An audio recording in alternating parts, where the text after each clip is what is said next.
Hi అండి, అందరికీ happy Ugadi. ఇది ఉగాది పండుగ రోజు తీసిన వీడియో అన్నమాట. ఇంకో వారంలో వచ్చిద్దనంగా యూట్యూబ్ ఓపెన్ చేస్తే చాలు ఎక్కడ చూసినా గానీ బొబ్బట్లు making video, Instagram, Facebook, YouTube ఎక్కడ చూసినా గానీ బొబ్బట్లు మేకింగ్ వీడియోలే. పండగలప్పుడు ఎవరన్నా ఇస్తే తింటాం తప్పితే నా ఓన్ గా చేసుకొని ఎప్పుడు తినలేదు. ఈసారి యూట్యూబ్ లో వీడియోలు చూసి నాకు కూడా మా ఇంట్లో బొబ్బట్లు చేసుకోవాలనిపించింది.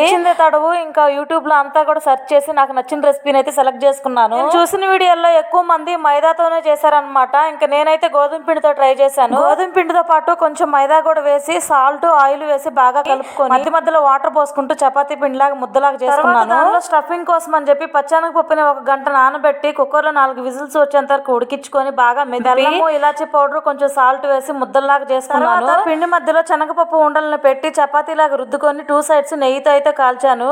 ఫస్ట్ టైం చేసినా కానీ పర్లేదు, బాగానే వచ్చినాయి అనమాట. టేస్ట్ బాగుంది. వీడియో నచ్చితే ఒక లైక్ చేసి ఛానల్ని సబ్స్క్రైబ్ చేసుకోండి. Bye bye.